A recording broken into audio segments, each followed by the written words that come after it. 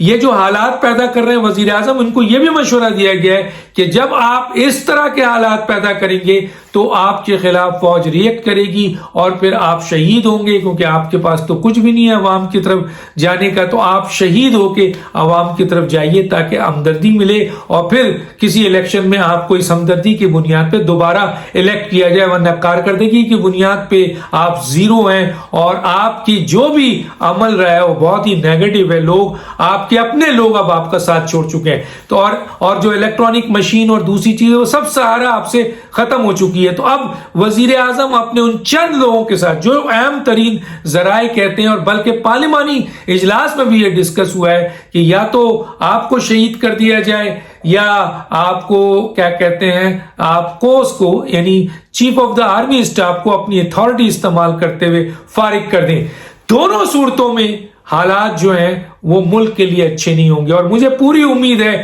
کہ اگر آرمی نے ایمرجنسی لانا ہوتا یا آرمی نے مارشل لا لانا ہوتا یا 111 بریگیڈ کو موو کرنا ہوتا تو یہ عمران خان اور موجودہ حکومت اور ان کے وزیروں نے جس طریقے سے فوج کے اوپر وار کیا ہے اس ایشو کے اوپر اب تک ہو چکا ہوتا جیسے کہ ماضی میں ہوتا رہا ہے، لیکن بڑی تحمل سے فوج اس چیز کو فیس کر رہی ہے۔ ظاہر ہے وہ میڈیا میں آ کے ان ایشوز پہ بار بار بات نہیں کر سکتی ہے، لیکن جو اطلاع ہے وہ یہی ہے کہ جو فیصلہ ہو چکا ہے فوج پہ وہی فوج اس پہ سٹینڈ کرے گی، اس کے علاوہ نہیں کرے گی، اور یہ ان کا آئینی، قانونی، اخلاقی اختیار ہے۔ یہ میں بتا دوں، بڑے سے بڑے وکیل کہتے ہیں کہ یہ ان کا آئینی، قانونی اور اخلاقی اختیار ہے فوج کا، جو انہوں نے فیصلہ کیا ہے، اور وزیر اعظم خواہ مخواہ اپنی مجاز اتھارٹی ان کو ٹھوک رہے ہیں، اور اگر یہ اس سلسلے میں ان کے پاس حقیقی معنوں میں کوئی رولز نہیں ہے جس کی بنیاد پر مجاز اتھارٹی ہو۔ اب سوال یہ پیدا ہوتا ہے کہ یہ